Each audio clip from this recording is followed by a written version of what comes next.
Cordial saludo para todos. Bienvenidos nuevamente a nuestro espacio académico Aprendizaje y Desarrollo Motor. En este día nos convoca el tema de aprendizaje y memoria y enfocándonos y orientándonos en los principios de enseñanza en torno al desarrollo motor y en torno al aprendizaje de esas habilidades motrices. Recuerden que hablábamos toda la parte del estímulo, todo lo que nosotros como futuros docentes debemos recurrir en el arte de enseñar.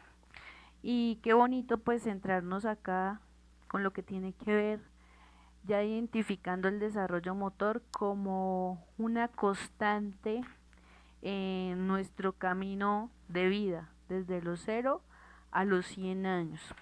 En ese proceso, orientándonos en la parte de identidad conceptual, es importante mirar, ¿cierto? La parte de desarrollo motor, cómo se clasifica el desarrollo motor, que es lo que hemos visto, y qué herramientas de estimulación puedo realizar como docente. Pero también hay otra palabra que nos acompaña ahí, es aprendizaje. Y es importante resaltar este término y es importante saber qué es aprender. No solamente es recibir un conocimiento y ya. No. Cuando nosotros laboramos y ya estamos en el ejercicio de ser docente, sí transmitimos un conocimiento, pero también es importante saber cómo aprende el que está al frente mío. Entonces, ¿y qué herramientas puedo utilizar en el sentido del aprendizaje como docente? En este caso, hablando de desarrollo motor, es importante eh, determinar qué clases de aprendizaje o qué estilos de aprendizaje puedo utilizar para estimular pues toda la parte del desarrollo motriz en la población que quiera actuar. En este proceso, muchos autores nos dan a conocer los siguientes tipos de aprendizaje. Entonces, el sujeto aprende a través del descubrimiento guiado. ¿Cómo así que el descubrimiento guiado? Es decir, que cuando nosotros como docente transmitimos ese conocimiento y colocamos una tarea, un problema, un ejercicio y le colocamos un mecanismo donde el sujeto debe pensar cómo hacerlo. Ahí está descubriendo realmente que ese tema que se le dio lo puede él aplicar y puede decir, bueno, el lanzamiento lo puedo hacer con 2 manos, lo puedo hacer con una, pero si realmente quiero una efectividad, pues debo hacer inclinación de mi cuerpo, acompañamiento. Entonces, el sujeto a medida de su edad va descubriendo cómo va aprendiendo. Y en esta parte del aprendizaje por descubrimiento, el autor nos da 3 fases y es primero, asimilo nuevos contenidos, es decir, que voy aprendiendo cosas nuevas a nivel de mi desarrollo y a nivel de mi edad. Integro esos contenidos y los voy relacionando ya de una manera un poco más fácil, de una manera mecánica. Entonces ya cuando al niño se le dice, se le hace la imitación del gateo, se le estimula cómo mover las manitas, cómo mover las piernas, cómo estabilizarse, el niño ya va integrando esos contenidos a nivel cognitivo y ya a medida que va desarrollándose, pues lo va haciendo mecánicamente o automáticamente como lo hablábamos en clases anteriores.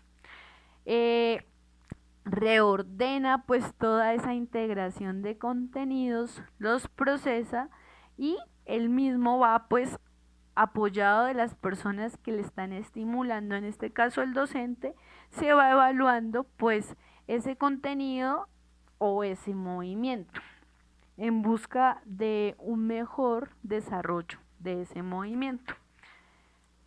Otro tipo de aprendizaje en cuanto al desarrollo motor y en cuanto a la parte motriz es aplicar el aprendizaje cooperativo.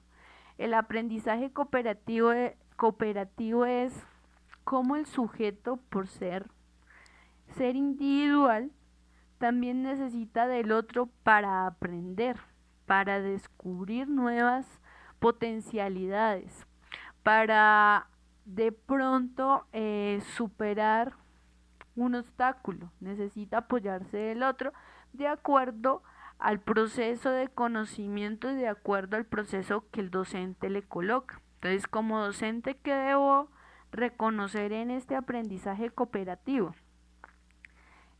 Promover una interacción, ¿cierto? Una responsabilidad de cómo actúo para que el otro se sienta cómodo y para apoyar al otro. Es decir, buscar una equidad con el otro, no para competir, sino para cumplir en ese sentido del aprendizaje. En búsqueda de una gestión, entonces el aprendizaje cooperativo es algo muy utilizado para reforzar mi proceso de conocimiento y mi proceso del desarrollo a nivel motor. Es decir, cuando el niño ya aprende a gatear y ya lo hace automáticamente, es importante colocar movimientos con otro bebé, movimientos con otro integrante de la familia, donde él se va estimulando de una manera integral. Igual a medida que el sujeto va creciendo y se va desarrollando, pues la parte cooperativa va teniendo un poco más de complejidad, un poco más de dificultad. Es decir, cuando ya el niño está en transición, puede hacer ejercicios cooperativos con el otro, amarrados de una mano, vendados, donde pueda mirar al otro no como una competencia, sino como un apoyo. Y esto es de gran importancia de cómo nosotros vemos la cooperación como docentes y cuál es el sentido de la cooperación, no la competencia, sino que realmente cómo me apoyo en el otro para aprender un poco mejor. Y otro tipo de aprendizaje, ¿cierto? Es el aprendizaje significativo. Y el aprendizaje significativo es como el resultado de todo lo que hemos hablado en cuanto a la parte de estímulos, en cuanto a la parte de que mi cerebro hace un proceso de información, de procesamiento y lo lleva a la ejecución. Aquí ya con otros lentes más en la parte educativa, en las herramientas del futuro docente, que es no solamente transmitir un conocimiento, sino pensar que ese conocimiento llegue a ese sujeto y que ese sujeto pueda receptarlo y pueda aprender. Entonces, el aprendizaje significativo no solamente es decir, tiene un significado y ya, no. El aprendizaje significativo se basa en reconocer una serie de contenidos o de conceptos que se adquieren a través de un proceso de asimilación, ¿cierto? De recolectar todo ese proceso que requiere esos conceptos y de definir realmente qué es lo que se quiere. Un ejemplo, el sujeto tiene ahí al frente una variedad de pelotas, de balones. Entonces, él es capaz de distinguir los colores, los tamaños y su función. ¿Para qué sirve el balón más grande? ¿Para qué sirve el balón de color rojo? ¿Qué puedo hacer con cada uno de estos objetos? Entonces, es mirar realmente que el sujeto no solamente aprende a mover un balón, sino que realmente aprende a distinguir lo que va detrás o lo que realmente el docente quiere que reconozca a través del movimiento. No solo correr con el balón, sino que él vaya procesando que si está moviendo el balón con la mano, está apoyándose en un movimiento de los dedos de la muñeca, que mi tronco debe ir así. Entonces es darle un sentido al movimiento en torno al aprendizaje. Ya fusionándolo, ¿cierto?, con el tema de hoy, que es aprendizaje y memoria, y teniendo como un lineamiento lógico de los temas que hemos venido pues abordando, todo tiene que ver, todo es una unión. Y esto simplemente no es para recibir un conocimiento y ya, es simplemente que ustedes se centren como futuros docentes. Y es decir, oiga, cuando yo estoy haciendo mi práctica, ¿cierto? Y estos talleres que estamos realizando, es pensarnos no hacer un taller por una nota, es pensarnos en hacer el taller como lo haría yo como docente y cómo aprendo realmente ese proceso de ser docente. Entonces aquí hago una invitación y hago una reflexión, y es: ustedes, ¿qué están aprendiendo? ¿Cómo están llenando esa maletica de información? ¿Cómo están procesando todos estos contenidos que ven en el transcurso de la carrera para ser ese docente que quieren ser? Porque estamos entrenándonos para ser docentes. Entonces aparece algo muy interesante, que es memoria. Y a veces nosotros como estudiantes, como docentes, relacionamos la memoria solamente con aprendernos algo y ya. Y resulta que no, que la memoria es una función, ¿cierto?, de nuestro cerebro. Y recuerden cuando hablábamos allá del sistema nervioso y cuando hablábamos de la organización motriz, que tiene que ver con una parte de procesamiento y recolección de la información. Y es decir, que nuestro cerebro tiene un campo, un espaciecito para almacenar una serie de acontecimientos, una serie de información, una serie de experiencias dentro de nuestro proceso humano y dentro de nuestra vida. Y es decir, que cuando empezamos ya a tener 1 mes, 2 meses, 3 meses de vida, 6 meses, 1 año, vamos almacenando todos esos estímulos que realmente vamos adquiriendo experiencias, y eso se va almacenando en una partecita de nuestro cerebro. Entonces, la memoria tiene que ver con el almacenamiento de distintos tipos de conocimientos, de experiencias y de información. Es decir, que si como docente estimulamos ese espacio de la memoria, vamos encontrando un sentido de la identidad, vamos conservando esas experiencias a nivel del aprendizaje y vamos generando nuestra propia base de conocimientos. Un poco más, cuando nosotros asociamos pues el movimiento, vemos que la educación del movimiento no solamente es, valga la redundancia, movernos y ya, no, es conocer realmente qué pasa internamente en ese sujeto para que pueda aprender a moverse. Ese sujeto debe primero pensar para luego moverse. Ese sujeto debe visualizar para luego moverse. Entonces, en este proceso me llama mucho la atención y hago la relación con el aprendizaje y la memoria. Y es decir, la memoria es todo ese almacenamiento de experiencias y estímulos que vamos generando en el transcurso de nuestra vida humana. ¿Sí?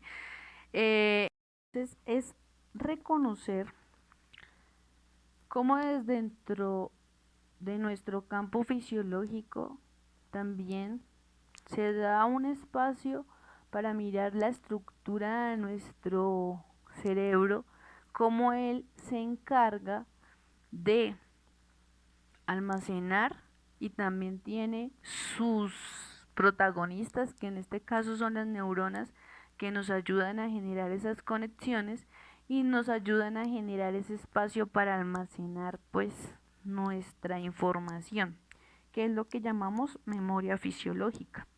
En este sentido, y dando una interpretación en el campo educativo, utilizamos dos términos, que es aprender y memorizar. Y es realmente nosotros como futuros educadores, ¿qué buscamos?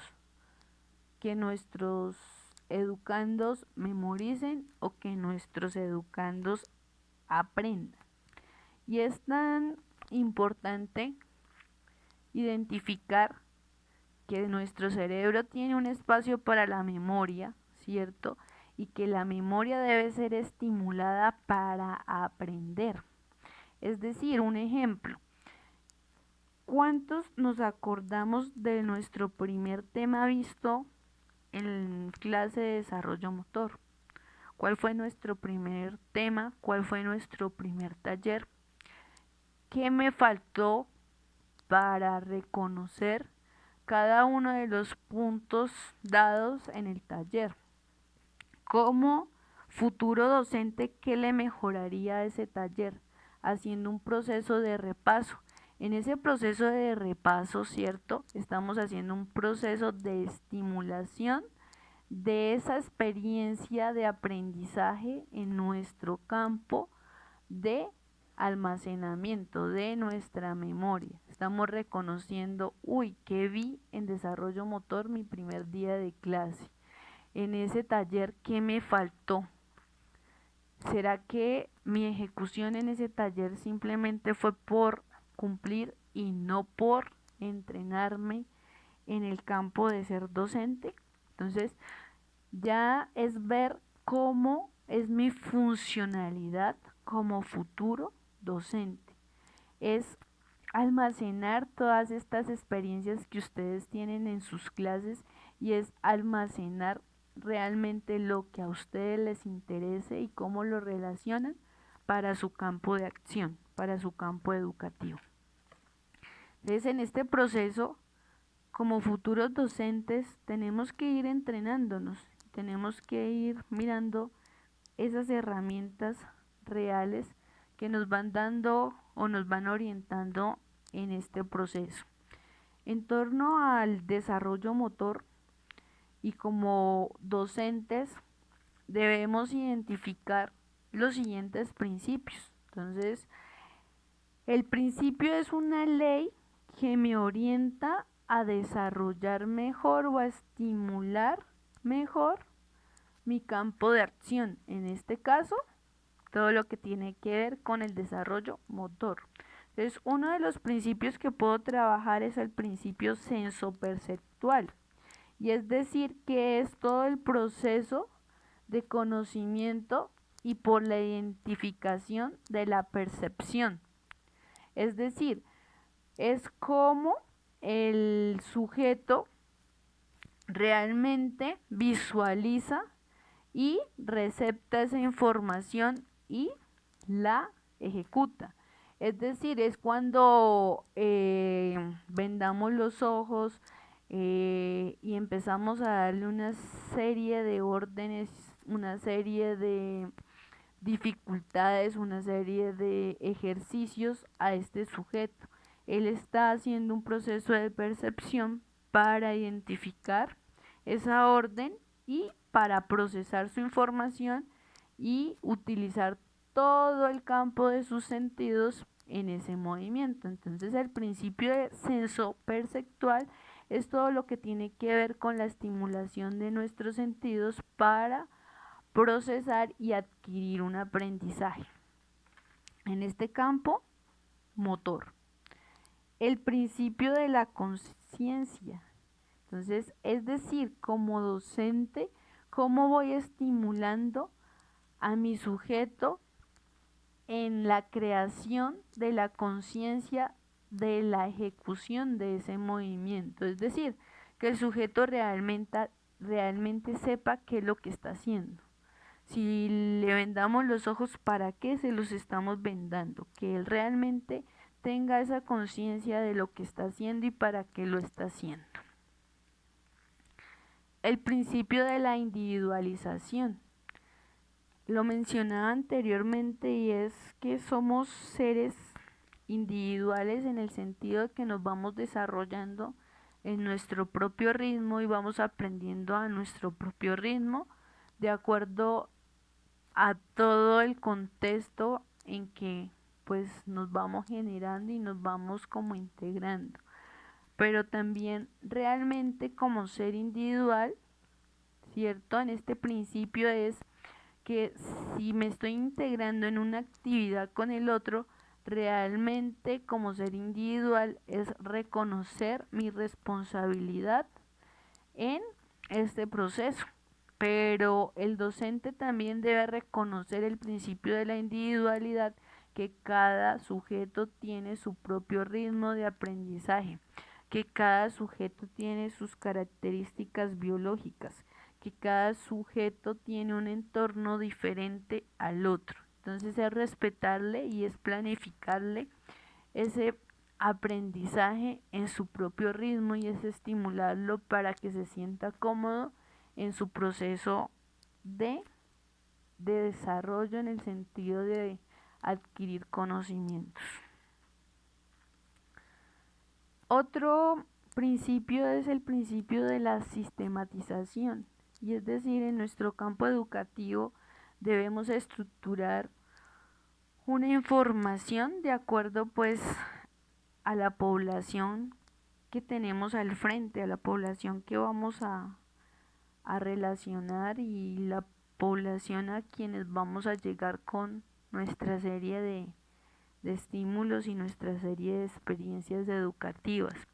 Y es decir que este principio es realmente si planifico mi clase, si caracterizo al sujeto que tengo al frente, si realmente conozco sus debilidades y sus fortalezas. Y realmente me voy como entrenando en por qué enseño, para qué enseño, realmente estoy obteniendo lo que quiero. Entonces, este principio de la sistematización me ayuda a ser un poco más estructurado y a ser un poco más investigativo en mi campo educativo. Ya pues reconociendo pues estas dinámicas conceptuales, vamos a hacer un taller y este taller ya es enfocarnos a ser un poco más educativos y mirar realmente cuál es mi función en este momento como futuro educador en nuestro espacio de desarrollo motor. Entonces el taller es realmente hacer un relato, realizar un relato de cómo ha sido su desarrollo motor desde los 0 hasta la edad que cada uno tiene. Es decir, es sentarse y es hacer un ejercicio de estímulo a nivel de mi almacenamiento de experiencia a nivel motriz y cómo ha sido mi desarrollo motor. Entonces el relato lo pueden hacer escrito o lo pueden hacer verbal, como cada uno pueda. Escrito a mano, tomarle la foto y enviarlo, o escrito a computador, o pueden relatar a nivel verbal y enviarlo por un audio.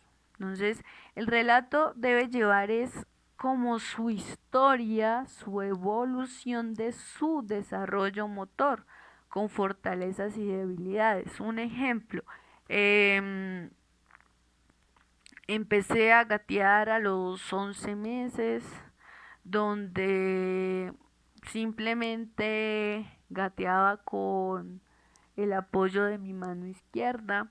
Entonces es relatar cómo fue su desarrollo motor, cómo ha sido todo ese proceso de estimulación a nivel motriz. Y terminar su relato con su opinión y con su aporte, sintiéndose docente. ¿Ustedes qué harían para estimular su propio desarrollo motor en este tiempo, actualmente? ¿qué harían?